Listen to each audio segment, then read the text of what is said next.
Her fiancé walked out before the wedding, but what she did next left the entire town talking. Stick with me while I share my story, and if it touches you, don't forget to support our channel by hitting that subscribe button, dropping a like, and sharing it with the people you care about. Emily Carter was 28 years old, working as a nurse in Ohio. She was kind, hardworking, and someone who always put others before herself. For 5 years, she had been with Daniel Miller. To the outside world, Daniel seemed charming, polite, and reliable, the kind of man everyone thought would make a good husband. Emily believed in him and gave her heart fully. They had built dreams together and planned every detail of a big wedding. The church was booked, the invitations were sent, and family members had traveled long distances to be with them on the big day. Emily had poured not just money, but her emotions into every part of the event. She had chosen her dress carefully, written her vows, and imagined the moment when she would walk down the aisle to Daniel. He had always smiled and told her not to worry, that everything would be perfect. Even when he acted a little distant, she brushed it aside,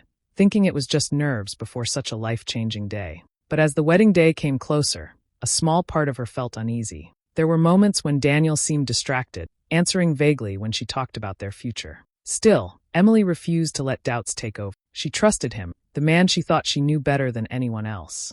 The night before the ceremony, Emily tried to reach him to confirm final details, but he didn't pick up his phone. She assumed he was tired or spending time with his groomsmen. She told herself not to panic, that everything would be fine. She went to bed in her parents' house, feeling nervous but excited, still picturing tomorrow as the happiest day of her life. When morning arrived, Emily woke early. She looked at her dress hanging by the window and smiled through her nerves. Her bridesmaids gathered around her, ready to help her prepare. Her mother fussed with her hair. Her father practiced holding back tears. Everything was in place.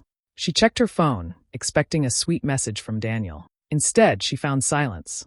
There was no call, no text. Hours passed, and still nothing from him. As the time to leave for the church came closer, Emily's heart started to race. She tried calling him again and again, but it went straight to voicemail. A cold fear settled in her chest, but she refused to believe what her mind was whispering. She told her friends maybe his phone had died or he was delayed. Still, she could see the worried looks passing between them. Finally, just before she was about to step into the car that would take her to the church, her phone buzzed. It was a message from Daniel. Emily's hands shook as she opened it, her stomach turning. The words were short, almost careless.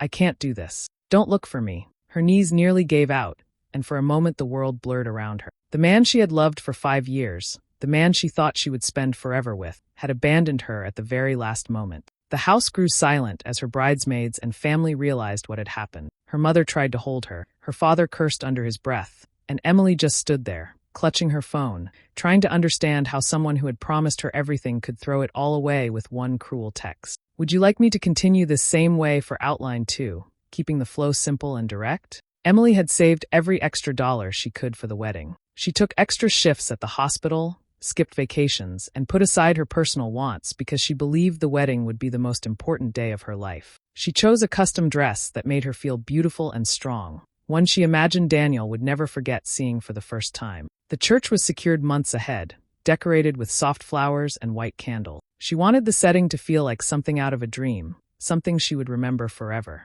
The reception was booked at a large hall in town, with enough space for all their family and friends. She chose a menu that reflected both their tastes, Daniel's love for steak and her love for pasta. There were desserts, a big cake, and even small favors for every guest. Emily wanted everyone to feel welcomed and cared for, just as she always tried to do in her daily life. Her bridesmaids helped her plan, each of them reminding her how lucky she was to be marrying Daniel. People around her often said they seemed perfect together. Emily smiled and agreed, even when Daniel started acting strangely. He became distant during conversations, sometimes brushing off her excitement about the flowers or the cake. Whenever she pressed him, he would sigh and say he was overwhelmed at work, that his boss was demanding and he couldn't focus.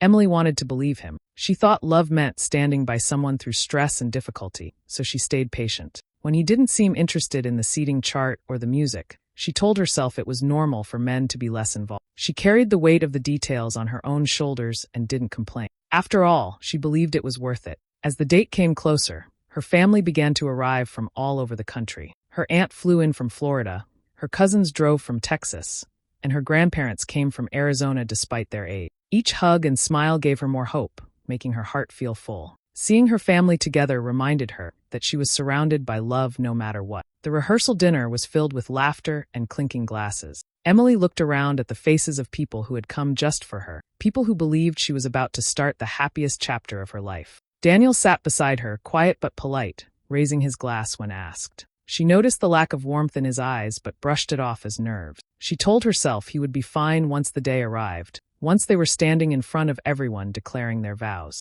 On the night before the wedding, she felt both nervous and excited. Her dress was ready, her family was present, and every detail she had dreamed about was waiting to be realized. She fell asleep with hope, convinced that all the sacrifices she had made would soon be worth it. Would you like me to move forward with outline 3 in the same style and tone? The night before the wedding should have been full of joy, but Emily felt something she couldn't shake. Daniel was colder than usual. At the rehearsal, he had smiled for the sake of others, but when they were alone, he barely spoke. His touch felt distant, and when she asked if he was okay, he only muttered that he was tired. She wanted to believe him, but his silence left her uneasy. She convinced herself that nerves were normal, that tomorrow everything would make sense once he saw her walk down the aisle. Later that night, Emily stayed in her childhood bedroom at her parents' house. Her bridesmaids were asleep nearby, exhausted from a long day of preparations. Emily sat by the window, staring at her phone, waiting for a simple goodnight message from Daniel. Minutes turned into hours. The longer she waited, the heavier the worry in her chest became. Finally, just after midnight, her phone buzzed. Relief turned to dread as she opened the message. It was from Daniel, but the words shattered her. "I can't go through with this. Don't look for me." Emily read the message over and over, her hands trembling, her breath caught in her throat. She felt her entire world collapse in an instant. The man she had trusted for 5 years, the man she believed would be waiting for her at the altar, had walked away with a single cruel text. No explanation, no face-to-face conversation, just a few words that broke her heart. She dropped the phone and covered her face, trying to fight back tears, but the sobs came anyway. Her bridesmaids woke up to find her shaking on the edge of the bed. They rushed to comfort her, but she could barely form words. All she could do was hand them the phone. The look of shock on their faces confirmed it wasn't a nightmare. This was real. Her mother, Linda, hurried into the room when she heard the noise. She held Emily tightly, rocking her like she was still a little girl. Linda's voice was firm but full of sorrow as she told her daughter to stop everything. "We can't go through with this, Emily. Call it off. No one will blame you. We'll send everyone home." Emily shook her head, tears streaming down her face. Her voice was broken but steady when she spoke. "No, Mom. He doesn't get to take this from me too. He walked away, but I won't hide. I won't let him decide how this story ends." Linda tried to argue, but Emily wouldn't bend. She sat up straighter, wiping her tears. Though her heart was shattered, something fierce was beginning to grow inside her. She refused to be humiliated in silence. Daniel had abandoned her, but she wasn't going to let his choice destroy her completely. That night, while others worried and whispered, Emily stayed awake, staring at her dress. It was supposed to be worn for him, but by morning, she decided it would serve a very different purpose. Do you want me to carry this same emotional flow into Outline 4, where Emily learns about the betrayal? Morning light crept through the curtains, but Emily hadn't closed her eyes all night. Her mind replayed Daniel's text again, and every time she thought of the guests waiting, of the dress hanging untouched, her chest tightened with pain. She sat in silence, staring at her phone, hoping for another message that would explain everything, something that would undo the damage. Nothing came. It was her cousin, Sarah, who finally broke the silence. Sarah had overheard 2 bridesmaids whispering in the kitchen and came to Emily with hesitation. She hated to say it, but she couldn't keep the truth hidden. Daniel wasn't just nervous or overwhelmed. He had been with someone else. And not just anyone. He had been secretly seeing Rachel Stevens, a woman Emily had called a close friend for years. At first, Emily shook her head, refusing to believe it. Rachel had been at her side through so many milestones, even helping with parts of the wedding plan. Emily had trusted her with secrets, leaned on her in hard times, laughed with her over coffee like sisters would. The thought of Daniel choosing Rachel, of Rachel betraying her in such a cruel way, was almost too much to process. But then Emily remembered small details she had brushed aside. Rachel's sudden excuses when Emily talked about the wedding, the strange way Daniel avoided eye contact whenever Rachel was around. All the pieces that hadn't made sense now fit together. The truth pressed down on her chest, heavier than anything she had ever carried. Tears streamed down her face until her whole body ached. The pain wasn't just about losing Daniel. It was about losing trust in someone she had believed in. She curled into her mother's arms again, sobbing until her voice was raw. Her bridesmaids hovered, some angry, some quiet, all unsure how to ease her suffering.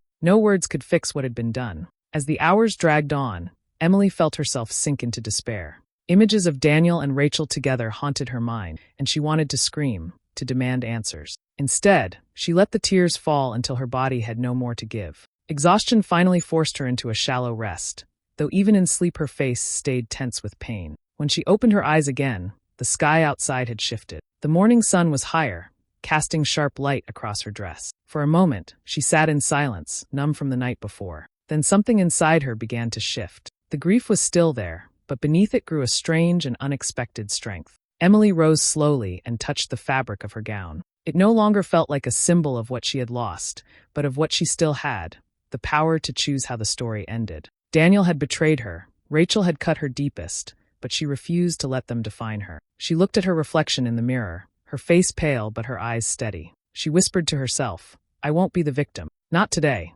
Would you like me to keep this same direct flow for Outline 5, where Emily makes the bold decision to go through with the day in her own way?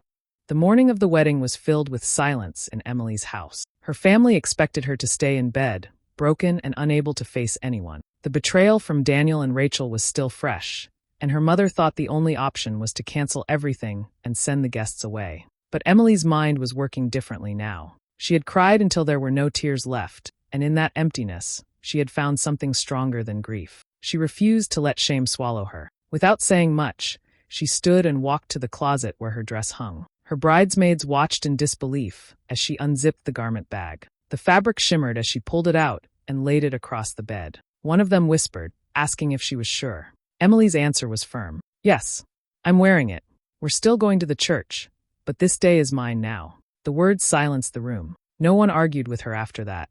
They could see in her eyes that she meant it. Her mother, though nervous, began helping her with the gown. Piece by piece, Emily was transformed into the bride she had always pictured. But this time, the dress wasn't about Daniel. It was about her. Every button fastened, every curl pinned into place, became a step toward reclaiming her strength. When the time came to leave, Emily gathered her veil and looked at herself in the mirror. She didn't see a woman abandoned. She saw someone who had survived the worst kind of heartbreak and was still standing tall. Her bridesmaids surrounded her with quiet support, ready to follow her lead no matter how strange the day turned out. At the church, guests began arriving early, buzzing with whispers. Rumors about Daniel's disappearance had already spread. Some came expecting a canceled ceremony, others thinking they would witness a public breakdown. The pews filled with uneasy faces, people exchanging glances, unsure what they were about to see. Then the doors opened, and Emily stepped inside. Gasps rippled through the crowd. She looked radiant in her gown, her chin lifted, her eyes calm. Every step she took down the aisle silenced the whispers. People who had come for gossip found themselves staring in awe instead. There was no groom waiting for her, but Emily didn't falter. She walked with steady grace, her train trailing behind her like a banner of defiance. When she reached the front, she turned to face the entire room. The guests braced for tears or a collapse, but instead Emily stood tall. She didn't hide, she didn't apologize, and she didn't let the absence of Daniel dictate her moment. She had chosen to stand before everyone, not as a broken bride, but as a woman who refused to be defined by betrayal. The silence in the church deepened as people realized this was no disaster. It was something entirely different, something unforgettable. Do you want me to continue with Outline 6, where she shocks everyone with her announcement at the altar? Emily stood at the front of the church, her veil catching the soft light from the tall windows. The room was silent, filled with guests shifting in their seats, waiting for answers. There was no groom beside her, no sign of Daniel anywhere, and the weight of confusion hung heavy over everyone. Some expected her to break down at any second, but her hands were steady, her shoulders straight. She took a slow breath and lifted her eyes to the crowd. For a moment, she simply looked at the people who had traveled to see her marry, people who had believed in a love that no longer existed. Then, with a clear voice, she began to speak. "Daniel isn't here," she said. The words cut through the silence like glass. Murmurs spread instantly, heads turning, guests whispering in disbelief. Emily let them react, then lifted her hand slightly to quiet the noise. Her eyes did not waver. "He ran away. Last night, he decided he couldn't do this." The whispers grew louder, shock rippling across the church. Parents clutched their children, friends covered their mouths, some shaking their heads as though they couldn't believe what they were hearing. Emily waited for the noise to settle, then continued. "I thought this day was ruined," she said. "I thought I had lost everything. But as I stand here, I realize this day isn't about what I lost. It's about what I've gained, strength, clarity, and freedom." Her voice grew stronger with each word. Strength to stand here, even after being left behind. Clarity to see that I deserve more than someone who would betray me. And freedom to start again, without carrying the weight of someone who didn't value me. The guests sat frozen, absorbing every word. Some looked stunned, others emotional, but all were moved by the calm power in her voice. No one had expected this. They had come for a wedding, but instead they were witnessing something far more powerful, a woman taking control of her own story. Emily paused, her chest rising and falling, then lowered her hands. She had said what needed to be said, and she didn't apologize for it. For a heartbeat, the church was silent, as if everyone was holding their breath. Then, slowly at first, the sound of clapping filled the air. It grew louder and stronger, echoing off the high ceiling. People stood, some with tears in their eyes, others nodding in admiration. The applause wasn't polite, it was raw, genuine, and full of respect. Emily didn't smile widely, but a small, steady smile touched her lips. She bowed her head slightly in gratitude, then lifted her gaze again, meeting the faces of those who had supported her. She had been abandoned, but she wasn't broken. She had chosen to turn her pain into power, and the entire church could feel it. Would you like me to carry this same emotional pace into Outline 7, where Emily turns the reception into her own celebration? The ceremony ended in a way no one had expected, but Emily was not finished. The guests moved from the church to the reception hall, still whispering about what they had witnessed. Many thought the event would be canceled after such a shocking announcement, but Emily had no intention of sending anyone home. She wanted the day to continue, not as a wedding, but as a reminder that she had taken back her power. The hall looked beautiful, just as she had planned. The tables were dressed with flowers, the cake stood tall in the center, and the music waited to be played. Yet there was one detail that no one could ignore: the empty seat at the head table, the chair meant for Daniel. It stayed vacant, untouched, a silent symbol of his absence and his weakness. Guests glanced at it often, whispering to one another, but Emily did not flinch. She let it sit there as a reminder of the choice he had made and the strength she had shown in return. When the music began, people were hesitant at first, unsure if it was right to dance or laugh on such a day. But Emily encouraged them with a simple nod, her calm smile giving permission. Slowly, the mood shifted. Guests began to eat, children laughed, and the hall filled with life again. Instead of mourning what was lost, Emily guided everyone towards celebrating resilience, family, and the courage to stand tall even when betrayed. At dinner, Emily rose from her seat and lifted her glass for a toast. The room fell silent, all eyes on her. Her voice was steady, carrying across the hall with ease. "I was left behind today," she said, "but I refuse to be defined by someone else's weakness. Betrayal came from places I never expected, but I will not let it destroy me. Today is not about broken promises. It is about the strength to stand, even when people you trust fail you." The guests listened intently, their faces filled with emotion. Emily paused, her gaze sweeping the room. She didn't mention Rachel's name, but her words were sharp enough that everyone knew who she meant. "Some people smile to your face while they betray you in secret," she said, "but their actions say more about them than about me, and their shame will follow them long after tonight." A murmur ran through the crowd. People exchanged glances, whispers spreading like wildfire. The message was clear without needing names. By the time she lowered her glass, the entire hall was buzzing. Applause followed, not out of pity, but out of respect. As the night went on, Emily danced with her father, laughed with her cousins, and enjoyed the meal she had worked so hard to plan. The empty seat stayed in place, a quiet reminder of Daniel's choice, but it no longer weighed on her. Instead, it became part of the story she had reclaimed. By the next morning, word had spread through the community. Daniel was the man who had run away, and Rachel was the so-called friend who had betrayed her. Their shame was public now, not because Emily had shouted their names, but because she had handled the truth with grace and strength that no one could ignore. Do you want me to move on with Outline 8, showing the fallout for Daniel and Rachel? Weeks passed, and life in town began to move forward, but the story of Emily's wedding day lingered in every corner. People talked about the way she had stood at the altar, how she had turned heartbreak into strength, and how she carried herself with dignity. Her name was spoken with respect, and even those who hadn't attended the ceremony repeated the story as though they had seen it themselves. When Daniel and Rachel eventually returned, they were not met with the silence they had hoped for. The whispers started the moment they walked into public spaces. At the grocery store, at the diner, even at church, people turned their heads and lowered their voices, making it clear they were not welcome. Daniel tried to act confident, pretending he was unaffected, but the stares wore him down quickly. Rachel clung to his arm, her eyes avoiding everyone she passed. The damage spread beyond whispers.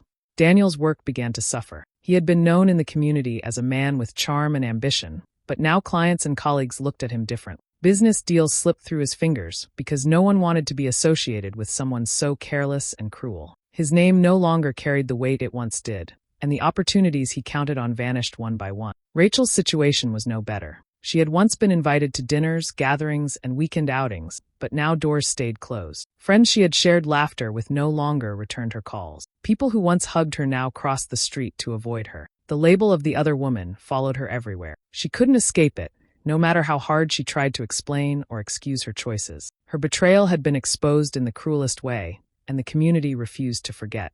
Meanwhile, Emily's life moved in a different direction. She continued her work as a nurse, but strangers began to approach her with kind words. Neighbors admired her courage, telling her she had handled the worst moment of her life with grace that inspired others. She hadn't asked for recognition, but it came anyway. People who once saw her as quiet and gentle now saw her as strong and unshakable. At family gatherings, her relatives looked at her with pride. Friends who had stood beside her through the ordeal admired the way she had chosen dignity over anger. She had not screamed, she had not lashed out, she had let the truth speak for itself, and the truth had done more damage to Daniel and Rachel than any outburst ever could. In the same town where Daniel and Rachel walked in shame, Emily walked with her head high. The difference was clear to everyone. Betrayal had broken her heart, but it had not broken her spirit. If anything, it had revealed the depth of her strength, and that was something no one could take away. Would you like me to continue with Outline 9, where Emily focuses on healing and moving forward?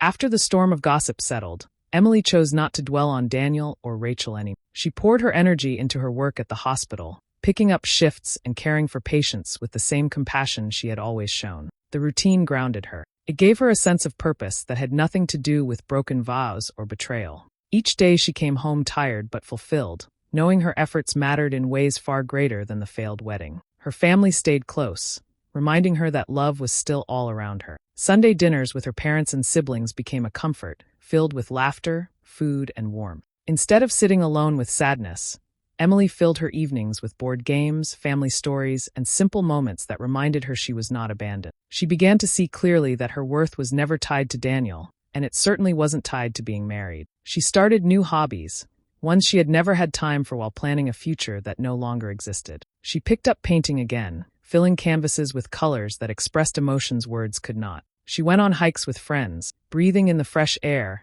and reminding herself of the beauty in life outside of heartbreak. Slowly, she began to rebuild her sense of self, brick by brick, without waiting for anyone else to define it. Friends who had witnessed her strength on the wedding day continued to talk about it. Some told her it was the most powerful ceremony they had ever seen, not because of vows or rings, but because of the courage she showed standing alone. People said they would never forget the moment she spoke about strength and freedom. For many, it was an eye-opening reminder of how dignity could turn pain into something unforgettable. Their words touched her deeply, reminding her that her story had given others hope too. Over time, the sharp edges of betrayal began to soften. Emily no longer woke up with her chest heavy from grief. She no longer thought of Rachel with anger or Daniel with heartbreak. Instead, she felt distance, as though they belonged to a chapter she had already closed. The scars were there, but they no longer controlled her. Months later, she found herself smiling more freely. She began to notice kindness in small places again, a coworker bringing her coffee, a neighbor helping with groceries. For the first time,